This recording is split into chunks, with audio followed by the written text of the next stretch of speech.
Hello everyone, this is Carol of Melvin Carroll. Our first topic will be love, spiritual and physical.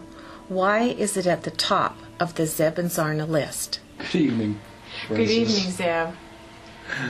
How are you this evening? I'm doing very well, thank you. What would you like for the topic to be? Well, I went through the topics that you suggested some time ago when we first talked about this, and it seemed as though the one that's popped out at me that I thought would be a really good beginning is love, spiritual and physical.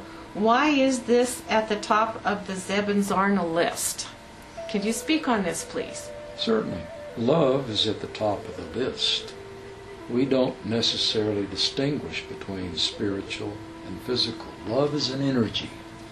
It is an energy that holds all things together.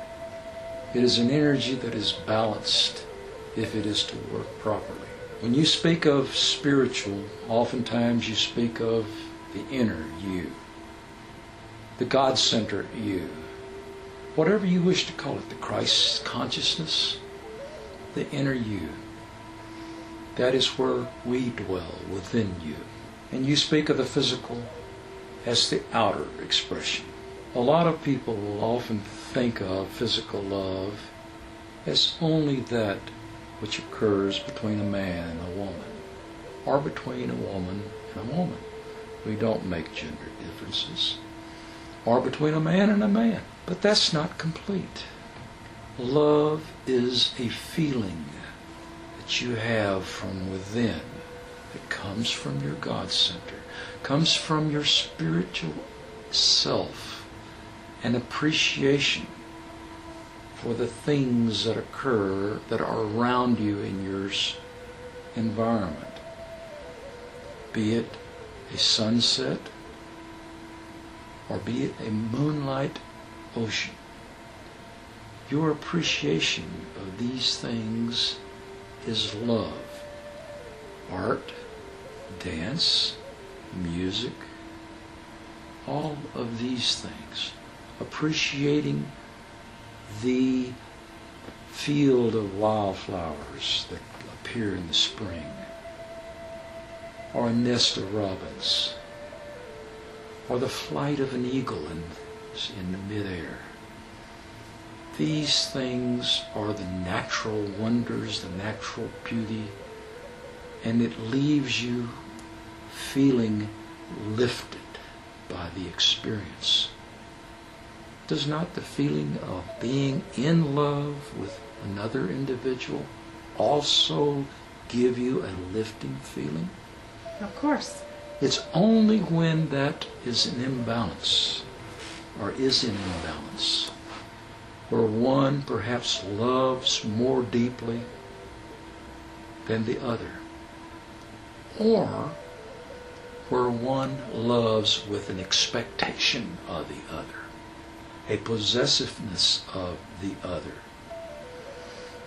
This is where we have coined the phrase of divine love and unconditional love. Love without condition. Love without bond. Love without expectation. Love without possessiveness. Love that is broadcast.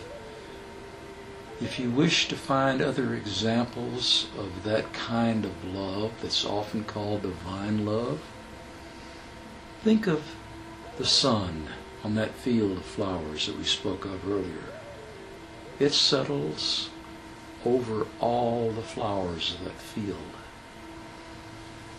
It gives each the flower, the nurture, the energy that is necessary to grow and to build itself within that.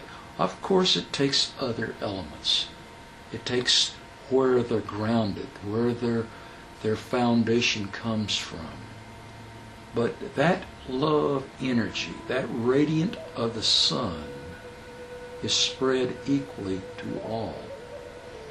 Be a sun when you love others. It's not something that you possess.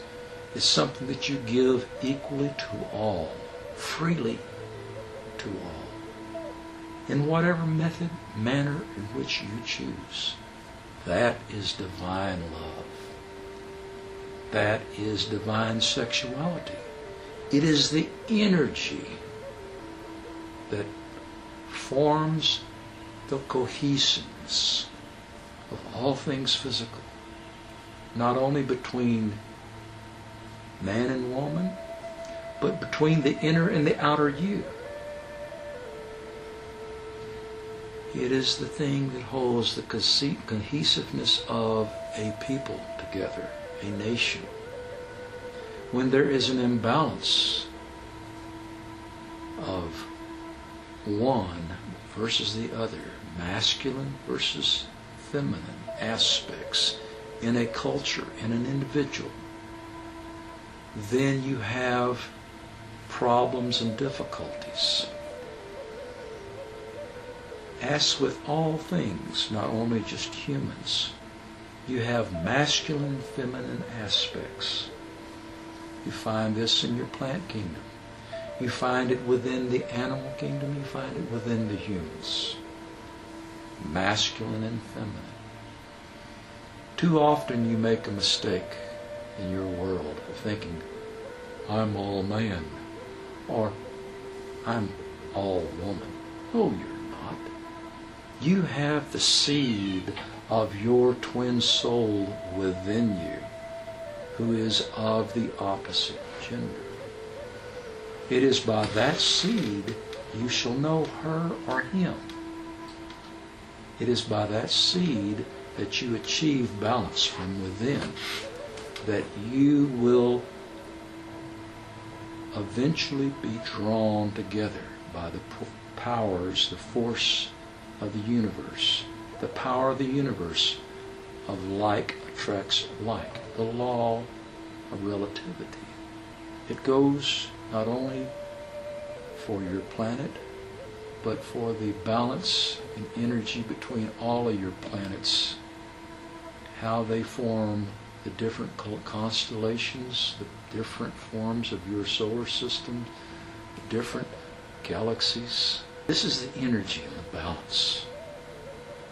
Anytime there is an imbalance, where there is more masculine or with more feminine than there is masculine, more masculine than there is feminine, more focus on the analytical, the rational side, the logical side, and less focus on the intuition, the imagination, the appreciation, the passion. You're going to have problems. Generally, you have these problems any time where there is an imbalance between the two. There's really no such thing as a distinction between physical or spiritual love. It is all divine love. When there is this balance, this mutual appreciation or attraction, this upliftingness of the other as well as yourself, then you have divine love. You have divine love when you view that ocean scene with the moon setting over its horizon. You have that divine love expressed in physicality when you see the sunrise or a field of flowers. It is these things, an eagle in flight, those things that bring the beauty, generally are those that appeal to the feminine side. You can rationalize it all you wish. Use your ego, use your masculine aspects, and you won't gain the benefit from it. Those who are listening, if you have questions, you can pose them to us through the email at zebandzarna.com. With love always, Zeb and Zarna.